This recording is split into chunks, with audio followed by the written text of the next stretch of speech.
So this whole thing started when my friend Christina texted in a group chat that I had with my friend Emma and was like, guys, we need to walk the Camino in Spain. And I impulsively said yes. And the next thing I knew, after school one day, my best friend Lulu and I were at REI buying me a backpack. Okay, this is the pre-trip before going on the trip to Yarab. I don't know if I was recording. I'm showing you my backpack. Camino ready. Well, this is my backpack for my trip, like other than the Camino. But I'm gonna bring this, so I don't have to like bring my little suitcase all around. So the first mistake I made, among with many others, was packing way too much stuff. Because while I was doing the Camino, I was also visiting other friends who I don't see that often in Europe who live there now. And I wish that I packed for the Camino instead of packing for visiting my friends, because I definitely paid for it in the end and learned my lesson the hard way.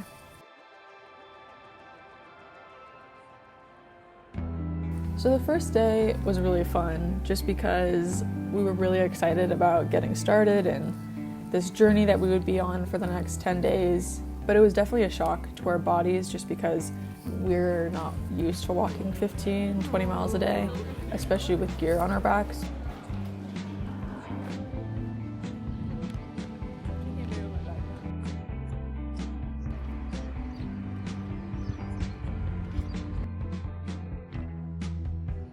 And about 7 hours later, I was really starting to feel what it was like to carry a backpack for that long. There was a lot of adrenaline that kicked in to sort of get me through the next 30 minutes that I needed to get me to the hostel. As soon as we got there, I immediately had chills. A couple hours later, I woke up in the middle of the night and threw up and fainted, which took a bit of a turn in our journey, but we got through it. And day 2, 3, and 4 really just consisted of me in a taxi for about 15 minutes from town to town, trying to make it to the next spot so I could rest. And in one location that I was staying at, one of the ladies who worked there was a bit of a language barrier between us, but she understood that I was really sick and very nauseous, so she went to the store and got me some medicine. And I ended up taking it, but then I ended up throwing up. It was very sweet though. And Christina and Emma kept sending me photos along the trip as they were walking, so I still felt included in their journey as well. So they were great. It was really sweet of them.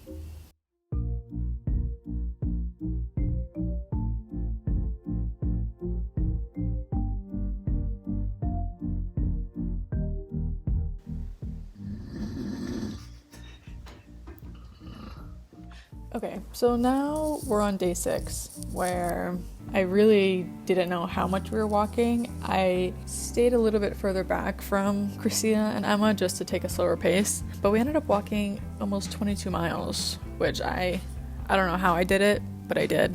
I would say about halfway through I saw this lady who was probably 70 or 80 walking the Camino by herself.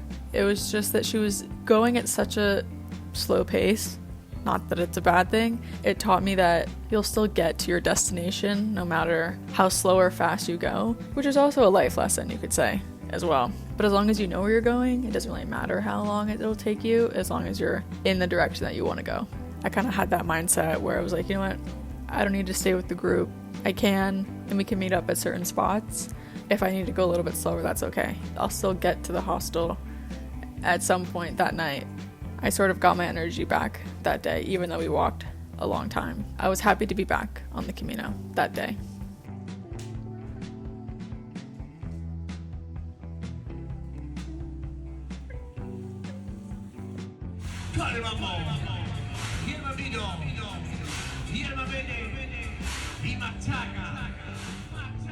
If I can make it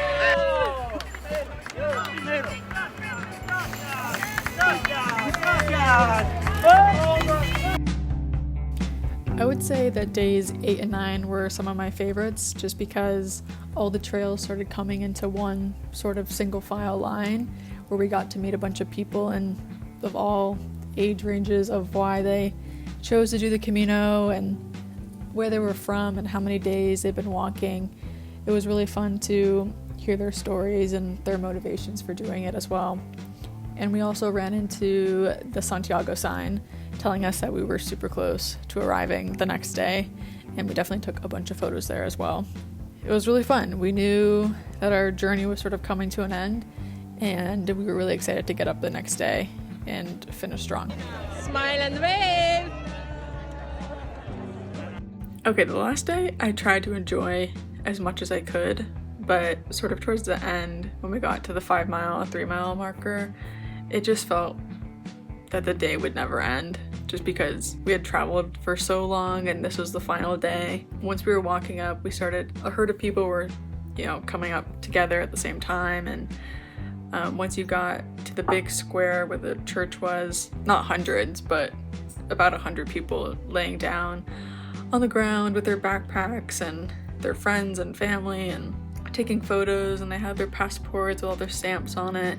It's nothing that you could describe, just because there were so many people that came together for this one moment that you didn't know, and people were asking you for photos, or people were crying, and it was a special moment. And I think I would do the Camino again. I just think I was very poorly prepared packing wise, and having a lighter load obviously would have helped a lot. So that's on me.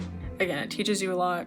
It taught me a lot about patience, which I'm still learning. It definitely teaches you to go at your own pace and take in all the little moments and talk with people around you. And it's a special thing to do. And I would definitely do it again. Maybe the French Camino. That would be fun. But I highly recommend. Yo, I can't believe I was sitting down and that guy came up to me and asked to take a photo. I was like, Emma, we're fully standing next to him. My two friends are standing up right there. That's the tissue right there.